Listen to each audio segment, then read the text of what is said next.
One of the things too that we also did in our design was that this building only had, even though it was a fairly large building, it only had 5 existing windows at floor level. And we have 15-foot 4 sidewalls. And those 15-foot 4 sidewalls don't let a lot of light in. So this building was fairly dark even during the day. So we had designed in the addition of 11 extra windows. 9 windows on the top, up above 8 feet to let a lot of light in, and 3 additional windows down here on the ground level. Additional window for this area right here at Stacy's office. Another window in our master bedroom. And also another window to go into the guest bedroom, as well as a big sliding door. Well, you learn some things when you start thinking about those things, and you start thinking about adding windows to an existing building that has spray foam insulation. See, typically, the way they build a post frame building or a pole barn, if you want to call it, is they do all of the framing, put the poles in the ground, put girts around the outside, put purlins on the top. Then they cut out those purlins to do window framing. And once you frame the windows, then they put the windows in.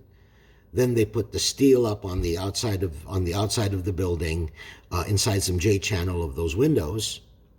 And if you're going to do any kind of insulation, the insulation and spray insulation is done after that. All of the outside is done, like you might do in a typical home, stick frame construction.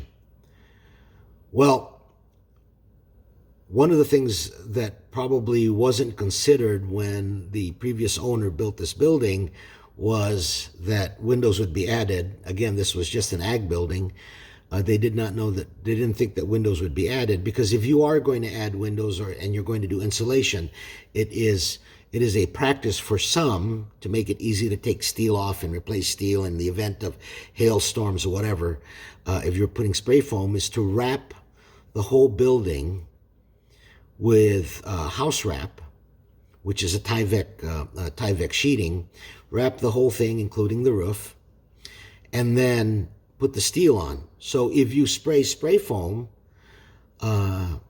it doesn't stick to the steel, which allows you to take the steel off in the event you have to replace the steel. If you get dings, dents, rust, holes, or whatever, you can peel the steel off if there's house wrap before they put the insulation in. Well, since this didn't have it, and when we began the framing process, and in doing the framing for the inside walls, as well as the framing for all of the bedrooms, closets, bathrooms, pantry, and the big separation wall that was going to separate our garage from the living quarters, you've got to make sure all your plumbing's in the right places. And we found out rather quickly as we were framing that our plumbing was in the wrong places because of a mistake I made and some assumptions I made. As I told you earlier, I'd assumed that most post-frame buildings use 6x6 laminated columns. And also the other thing that you find out when they do a post-frame building is that when they give you the measurements of 66 by 40, that's from the outside corner of each building, not the inside dimensions, which you lose some of that inside dimension because of the depth of your posts, of the wooden posts. Well, first assumption I made was that we were thinking that it was the inside dimensions were 66 by 40. It's the outside dimensions. I also made the assumption, dummy me, and boy, you learn these things quickly. You know, if I ever do this again, I'll know what to check for. But the columns that were actually used here were not laminated 6x6s. They were actually laminated 5.5 by 4.5s. 5.5 deep by 4.5 wide. So now I lost a half inch all on the insides, and then I also knew that my column spacings on the side walls were every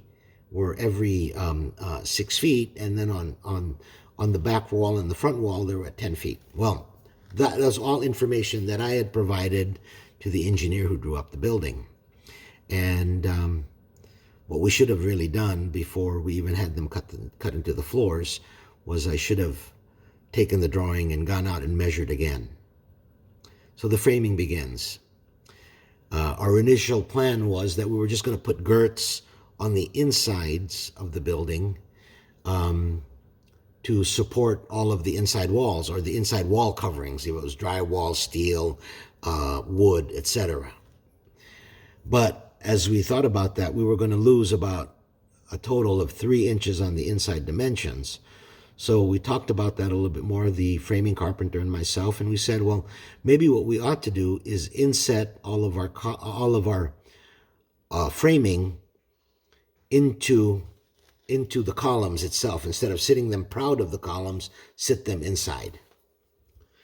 And after doing some calculation, we figured we'd gain 20 square feet. But as we were framing and beginning to frame the inside walls, we noticed that some things were off. The whole building dimension was off by a foot on one side, so we were losing a foot in some places. And our plumbing drains were going to be in the wrong places, so we had to make an adjustment. Then we also had to figure a way how to put additional windows. We were adding 11 windows and a patio sliding door, and we had to figure out how we were going to do that. And so I reached out to some of the experts, or at least people I thought to be experts. Those would be the people who do post-frame buildings in the area. Reached out to the so-called pole barn guru on Facebook. Reached out to R&R Buildings.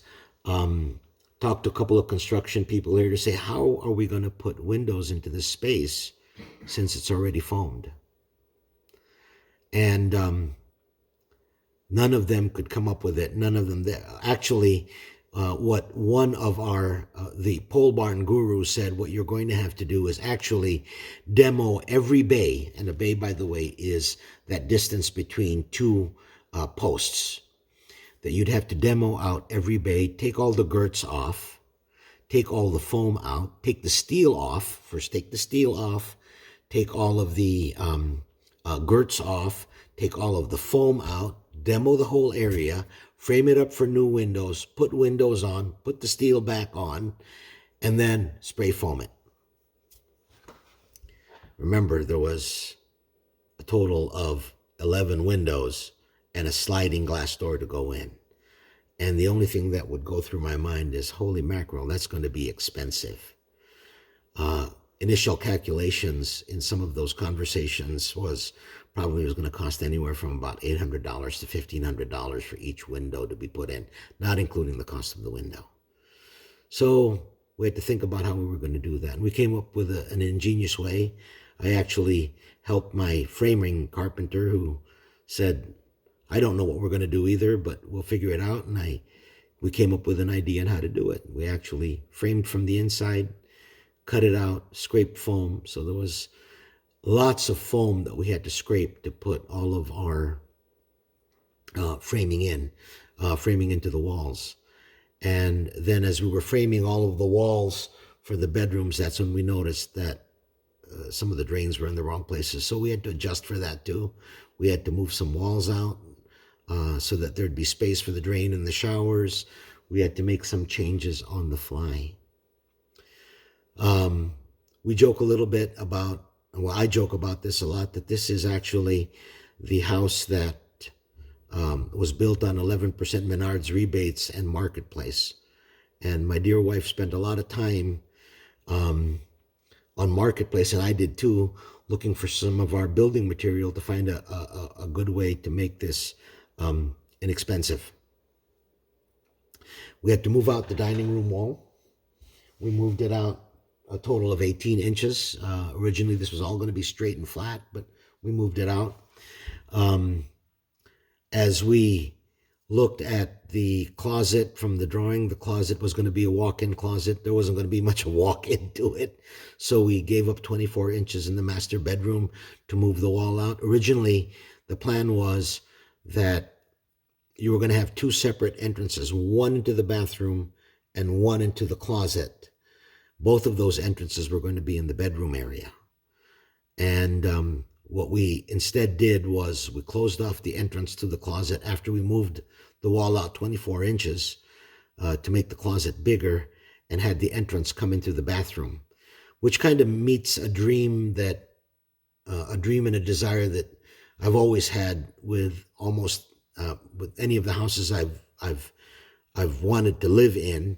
Was I wanted a master suite or master bathroom suite where you could go into the bathroom while one was asleep, while your spouse was asleep, and you could do all of your getting ready, showering, shaving and dressing and everything, and not leave that space and going into the bedroom and wake up somebody as you were getting to leave. So by moving the walls, we were able to do that. You have something to say there, sweetheart? So we were able to do that. So the closet got a little bit bigger. It became part of the bathroom. And so now we can go in there and kind of by default and by mistake ended up with what I'd always hoped for, is that kind of a bathroom.